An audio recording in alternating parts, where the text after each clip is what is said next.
Inspector Murali VIP ಸೆಕ್ಯೂರಿಟಿಲಿ ಕೆಲಸ ಮಾಡ್ತಾರೆ. ಅವ್ರ ವೈಫ್ ಸರ್ ನಾನು. ಅವ್ರೇನು ದುಡ್ಡಿನ ಆಸೆಗೋ ಏನೋ ಗೊತ್ತಿಲ್ಲ, ಬೇರೆ ಯಾರ ಜೊತೆ ನಾವು ಮಾತಾಡ್ಕೊಂಡು ಬೇರೆ ಬೇರೆ ಹುಡುಗಿರ ಜೊತೆ ಎಲ್ಲ 3 ವರ್ಷದ ಹಿಂದೆಯಿಂದನೂ ಮನೆಗೆ ಬರೋದನ್ನ ಸ್ಟಾಪ್ ಮಾಡಿದ್ರು ಸರ್ ಅವರು. ನಾನು ಎಲ್ಲ ಕಡೆ ಎಲ್ಲ ಪೊಲೀಸ್ ಸ್ಟೇಷನ್ಗೂ ಹೋಗಿದ್ದೀನಿ ಸರ್. ಹಾರೋಳಿಲಿ ವರ್ಕ್ ಮಾಡ್ತಿದ್ರು ಅವರು. ಹಾರೋಳಿಲಿ ವರ್ಕ್ ಮಾಡ್ತಿರುವಾಗ ಅಲ್ಲಿಂದ ಸರ್ಕಲ್ ಇನ್ಸ್ಪೆಕ್ಟರ್ ಗಿರೀಶ್ ಸರ್ ಹತ್ರ ಹೋಗಿ 100 ಸತಿ ಮಾತಾಡಿದ್ದೀನಿ ಸರ್. ಹೆಂಗಾದ್ರೂ ಮಾಡಿ ಮನೆಗೆ ಕರ್ಸಿ ಸರ್, ಮಾತಾಡಿಸಿ ಮಾತಾಡಿಸಿ ಮಾತಾಡಿಸಿ ಅಂತ. ಒಂದಿನಕ್ಕೂ ಬಂದು ಮಾತಾಡಿಲ್ಲ ಸರ್ ಅವರು. ಹಂಗೇನೆ DYSP ಮೋಹನ್ ಸರ್ ಹತ್ರ ಕೇಳಿದೆ ಸರ್ ಹೋಗಿ, ಅವ್ರ ಹತ್ರನೂ ಒಂದ್ಸರಿನೂ ಬಂದು ಮಾತಾಡಿಲ್ಲ ಸರ್ ಅವರು. ಅಲ್ಲಿ SP ಗಿರೀಶ್ ಸರ್ ಇದ್ರು ಸರ್, ಅವ್ರ ಹತ್ರ ಹೋಗಿ ಮಾತಾಡಿದೆ ಸರ್. ಒಂದಿನಕ್ಕೂ SP ಸಾಹೇಬ್ರು ಕರೀತಿದ್ದಾರೆ ಅಂತನೂ ಇನ್ಸ್ಪೆಕ್ಟರ್ ಆಗಿದ್ರು ಬಂದು ಒಂದಿನ ಮಾತಾಡ್ಲಿಲ್ಲ ಸರ್. ನನ್ನ ಪ್ರಾಬ್ಲಮ್ ಏನು ಅಂತ ಕೇಳಲಿಲ್ಲ ಸರ್ ಅವರು. ಮನೆಗೆ ಯಾಕೆ ಬರ್ತಿಲ್ಲ ಅಂತ ಸರ್ ಕರೆದ್ರು ಒಂದೇ ಒಂದ್ಸರಿನೂ ಬಂದು ರೆಸ್ಪಾನ್ಸ್ ಮಾಡ್ಲಿಲ್ಲ ಸರ್. ಬೇರೆ ಯಾವ್ದೋ ಕೇಸ್ ಮೇಲೆ ಕರೆಸ್ತಾರೆ ಸರ್ SP ಗಿರೀಶ್ ಸರ್. ಬೇರೆ ಯಾವ್ದೋ ಕೇಸ್ ಮೇಲೆ ಆ ಕೋರ್ಟ್ ಒಳಗಡೆ ನನ್ನನ್ನು ಕರೆಸಿ ಮೊದಲು ಅವ್ರ ಚೇಂಬರ್ ಒಳಗಡೆ ಕೂರಿಸ್ಕೊಂಡು ಆಮೇಲೆ ಮುರಳಿ ಅವ್ರನ್ನ ಯಾವ್ದೋ ಕೇಸ್ ಇದೆ ಅಂತ ಕರೆಸಿ ಮಾತಾಡಿದ್ರು ಸರ್. ಅವತ್ತೆಲ್ಲ ನಾವು ನಮ್ಮ ಅತ್ತೆ ಮಾವ ಎಲ್ಲ ಒಟ್ಟಿಗೆ ಇದ್ವಿ ಸರ್. ನಾನು ಹೋಗಿ ಅಲ್ಲಿಗೆ ನಮ್ಮತ್ತೆ ಮಾವ ನಾವೆಲ್ಲರೂ ಚೆನ್ನಾಗಿದೀವಿ, ಮುರಳಿ ಮಾತ್ರ ಬರ್ತಿಲ್ಲ ಅಂತ ಹೇಳಿದ ತಕ್ಷಣ ಮುರಳಿಗೆ ಗೊತ್ತಾಯ್ತು ಅನ್ಸುತ್ತೆ ಏನ್ ಮಾಡ್ಬೇಕು ಅಂತ. ನಮ್ಮತ್ತೆ ಮಾವಂಗೆ ಹೇಳ್ಕೊಡ್ತಾರೆ ಅವರು ಸರ್, ಇವಳು ನಮ್ಮ ಮನೆಗೆ ಸೇರಿಸ್ಬೇಡಿ ಅಂತ. ಅಲ್ಲಿಂದ ಅವ್ರೊಂದು ತೀರ್ಮಾನ ಮಾಡಿ ಕಳ್ಸಿದ್ರು ಸರ್, ಜಿಗ್ನಿ ಮನೇಲಿ ಹೋಗಿ ನೀವಿರಿ ನೀವು. ಮುರಳಿ ಒಂದ್ ವಾರಕ್ಕೊಂದ್ಸತಿ ಆದ್ರೂ ಮನೆಗ್ ಬಂದು ಹೋಗ್ತಾರೆ ಅಂತ ನಾನು ನನ್ನ ಮಕ್ಕಳು ಅಲ್ಲಿ ಹೋಗಿ ಜಿಗ್ನಿ ಮನೇಲಿ ಇದ್ವಿ ಸರ್. 1 ತಿಂಗಳಿದ್ರು ಮುರಳಿ ಒಂದಿನ ನೋಡಕ್ ಬರ್ಲಿಲ್ಲ ಸರ್. ಅಕ್ಕಪಕ್ಕದಲ್ಲಿ ಇರೋರೆಲ್ಲ ಕೇಳ್ತಾರೆ, ಎಲ್ಲೋದ್ರು ನಿಮ್ಮ ಹಸ್ಬೆಂಡ್, ನಿಮ್ಮ ಯಾರು ಯಾಕೆ ಬರ್ತಿಲ್ಲ, ನೀವ್ ಯಾಕೆ ಹೀಗಿದ್ದೀರಾ ಮೇಡಮ್ ಅಂತ ಕೇಳ್ತಾರೆ. ಏನ್ ಮಾಡ್ಬೇಕು ಗೊತ್ತಿಲ್ಲ ಸರ್. ಅಲ್ಲಿಂದ ಮತ್ತೆ KR ನಗರಕ್ಕೆ ಹೋದೆ ಸರ್, ಮತ್ತೆ ಭಾವನ ಹತ್ರಕ್ಕೆ. ಅವ್ರು ಹೇಳಿದ್ರು, ಮಕ್ಳನ್ನ ಇಲ್ಲೇ ಬಿಟ್ಬಿಡು ಮಗ, ನೀನು ಹೆಂಗಾದ್ರು ಮಾಡಿ ಮುರಳಿನ ಕರ್ಕೊಬ, ಮತ್ತೆ SP ಆಫೀಸಿಗೆ ಹೋಗು ಅಂತ ಕಳ್ಸಿದ್ರು ಸರ್. ಅಲ್ಲಿಂದ ಮಕ್ಳು ಬಿಟ್ಟು ನಾನು ಇಲ್ಲಿಗೆ ಬಂದ್ರೆ ಮಕ್ಳನ್ನ ಕರ್ಕೊಂಡು ಹೋಗಿ ಅವ್ರ ಅಕ್ಕನ ಮನೇಲಿ ಅಲ್ಲಿ ಇಲ್ಲಿ ಬೇರೆ ಕಡೆ ಎಲ್ಲ ಕಡೆನೂ ಶಿಫ್ಟ್ ಮಾಡಿಸ್ತಾರೆ ಸರ್ ಮಕ್ಳನ್ನ. ಅವತ್ತಿಂದ ಇವತ್ತಿನವರೆಗೂ ನನಗೆ ನನ್ನ ಮಕ್ಳನ್ನ ನೋಡಕ್ ಅವಕಾಶ ಮಾಡಿಕೊಟ್ಟಿಲ್ಲ ಸರ್. ನನ್ನ ಮೇಲೆ ಸುಳ್ಳು NCR ಫೈಲ್ ಮಾಡಿಸ್ತಾರೆ ಸರ್. ಎಲ್ಲಿ ಜಿಗ್ನಿ ಪೊಲೀಸ್ ಸ್ಟೇಷನ್ ಅಲ್ಲಿ ಸುಳ್ಳು NCR ಫೈಲ್ ಮಾಡಿಸ್ತಾರೆ ಸರ್. ನನಗೇನು ವಿಷಯನೇ ಗೊತ್ತಿಲ್ಲ. ಹೋಗಿ ಡಿವೋರ್ಸಿಗೆ ಅಪ್ಲೈ ಮಾಡ್ತಾರೆ ಸರ್ ಇವರು. ನನಗೆ ಏನ್ ಮಾಡ್ಬೇಕು ಅಂತ ಗೊತ್ತಿಲ್ಲ. ಎಲ್ಲಾರ ಹತ್ರನು ಹೋದೆ.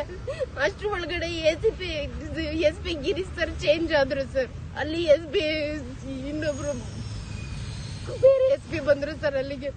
ಅವ್ರ ಹತ್ರ ಹೋಗಿ ಮಾತಾಡ ಅಷ್ಟ್ರೊಳಗಡೆ ನಾನ್ ಸರಿನೋ ಮುರಳಿ ಸರಿನೋ ಇವ್ರ ತಪ್ಪು ಯಾರಿಗೂ ಅವ್ರಿಗೆ ಗೊತ್ತಾಗ ಅಷ್ಟೊತ್ತಿಗೆ 6 ತಿಂಗಳಾಗೋಯ್ತು ಸರ್. ನಾನ್ ಸರಿ ಇದೀನಿ ಅಂತ ಗೊತ್ತಾಗಕ್ ಅವ್ರಿಗೆ 6 ತಿಂಗಳಾಯ್ತು ಸರ್. ಅಲ್ಲಿ ಅವ್ರಿಗೆ ಗೊತ್ತಾಗಿ ಅವ್ರೇನಾದ್ರು ಆಕ್ಷನ್ ಮಾಡ್ತಾರೆ ನಾನು ಅಷ್ಟ್ರ ಒಳಗಡೆ ಮುರಳಿ ಟ್ರಾನ್ಸ್ಫರ್ ಆಗಿ ಇಲ್ಲಿಗೆ ಬರ್ತಾರೆ ಸರ್. ಇಲ್ಲಿ ಬೆಂಗಳೂರು ಕಮಿಷನರ್ ಆಫೀಸ್ ಹತ್ರ ಬರ್ತಾರೆ ಸರ್ ಅವರು.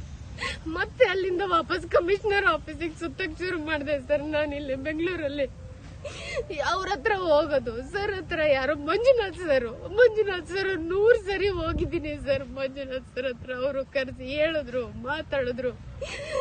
ತನ್ವೀರ್ ಸರ್ ಹತ್ರ ಹೋಗಿದ್ದೀನಿ ಸರ್. ಅಲ್ಲಿರೋ ಎಲ್ಲ ಮೇಡಮ್ ಎಲ್ಲ PC ಗಳು ಸರ್, ಒಬ್ರಲ್ಲ ಸರ್, ಎಲ್ಲಾರ ಕಾಲು ಹಿಡಿದು ಬಿಟ್ಟಿದೀನಿ. ಹೆಂಗಾದ್ರೂ ಮಾಡಿ ಮುರಳಿನ ಸರಿ ಮಾಡ್ಕೊಡಿ ಮಾತಾಡಿ ಅಂತ ಸರ್. ಯಾವ್ದಕ್ಕೂ ಒಂದು ರೆಸ್ಪಾನ್ಸ್ ಇಲ್ಲ ಸರ್. ನನಗೆ ಒಂದೇ ಒಂದು ರೆಸ್ಪಾನ್ಸ್ ಇಲ್ಲ ಸರ್. ನನಗೆ ಏನ್ ಮಾಡ್ಬೇಕು ಅಂತ ಗೊತ್ತಿಲ್ಲ ಸರ್. ಆದ್ರೂ ಪರಮೇಶ್ವರ್ ಅವರು PA ಹತ್ರ ಹೋದೆ ಸರ್. ಒಂದಿನ ನಾನು ಎಲ್ಲಿಗೆ ಹೋಗ್ಬೇಕು ಗೊತ್ತಿಲ್ಲ ಸರ್. ಆದ್ರೂ ಹುಡ್ಕೊಂಡು ಹೋದೆ. ಅವ್ರ ಹತ್ರನು ಮಾತಾಡಿದೆ ಸರ್. ನಾನು ಸರ್ ಬಿಸಿ ಇರ್ತಾರೆ ಇವಾಗ ಮಾತಾಡಕ್ ಆಗಲ್ಲ. ಅವರು ಮಂಜುನಾಥ್ ಸರಿಗೆ ಫೋನ್ ಮಾಡಿ ಮಾತಾಡಿದ್ರು ಸರ್, ಏನಿದು ಇಶ್ಯೂ ಸಾಲ್ವ್ ಮಾಡಿ ಅಂತ. ಅವ್ರು ಏನಂದ್ರು ಏನೋ ಗೊತ್ತಿಲ್ಲ ಸರ್. ಯಾರು ಹೆಲ್ಪ್ ಮಾಡಕ್ ರೆಡಿ ಇಲ್ಲ ಸರ್ ನನಗೆ ಸರ್. ನನ್ ಮಕ್ಳನ್ನ ನೋಡಕ್ ಬಿಡಲ್ಲ ಸರ್ ಇವರು.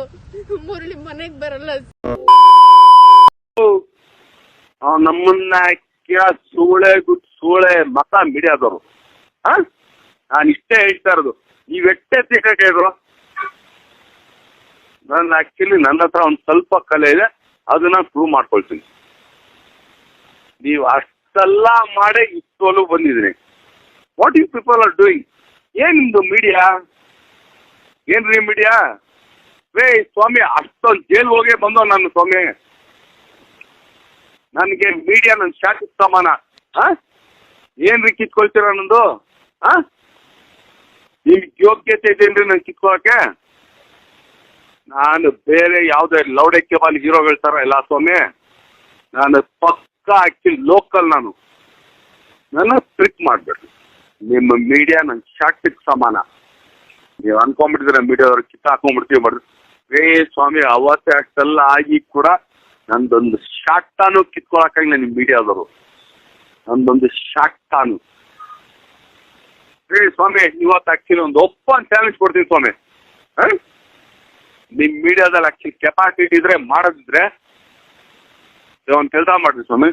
ಅಷ್ಟು ಇಂಡಸ್ಟ್ರಿ ಪೀಪಲ್ ಒಂದ್ ಕಡೆ ಇರ್ಲಿ ಸ್ವಾಮಿ, ಒಂದ್ ಕಡೆ ನಿಂತ್ಕೊಳ್ತೀನಿ, ನೋಡ್ಕೊಂಡ್ಬಿಡೋಣ ಸ್ವಾಮಿ. ರೈಟ್? ನಿಮ್ಗೆ ಯೋಗ್ಯತೆ ಇದೆ ಅದನ್ನು ಮಾಡಕ್ಕೆ? ನಾನು ಏನೇನು ಮಾಡ್ತೀನಿ, ಹಿಂಗ್ ಮಾಡ್ತೀನಿ. ನಿಮ್ಗೆ ಆಕ್ಚುಲಿ ಎಲ್ಲ ನಾನು ಹುಚ್ಚೆ ಹೋಗಿದ್ದು, ಊಟ ತಿಂದಿದ್ದು, ಇಲ್ಲ ಕಕ್ಕ ಮಾಡಿದ್ದು, ಇವೆಲ್ಲ ಬೇಕಾ ನಿಮ್ಗೆ? ಆಮೇಲೆ ಇವತ್ತವ್ರಿಗೆ ಯಾವನಾರು ಹೀರೋ ಇಷ್ಟೊಂದು ನಿಮ್ಗೆ ಆಕ್ಚುಲಿ ಟಾರ್ಗೆಟ್ ಕೊಟ್ಟಿಲ್ಲ. ಅವೆಲ್ಲ ಕಾಂಡು ನನ್ನ ಮಕ್ಕಳು. ನಾವು ಆಕ್ಚುಲಿ ಕಾಂಡುಗಳು ಹುಟ್ಟಿದವ. ನಮ್ಮ ಅಪ್ಪನ ಹುಡ್ದವ್ರು ನಾವು. ಸುಗುದೀಪ ಶ್ರೀನಿವಾಸ್ ಅವ್ರಿಗೆ ಹುಟ್ಟಿರೋದು. ಓಕೆನಾ ಸ್ವಾಮಿ? ಪಕ್ಕ ಅವೆಲ್ಲ. ಅದಕ್ಕಿಂತ ಒಂದೇ ಕೇಳ್ಕೊಂಡ್ಬಿಟ್ರೆ ನನ್ನಂತ ಲೋಕಲ್ ಸೂಳೆ ಮಗ ಇನ್ನೊಬ್ಬರು ಸಿಗಲ್ಲ.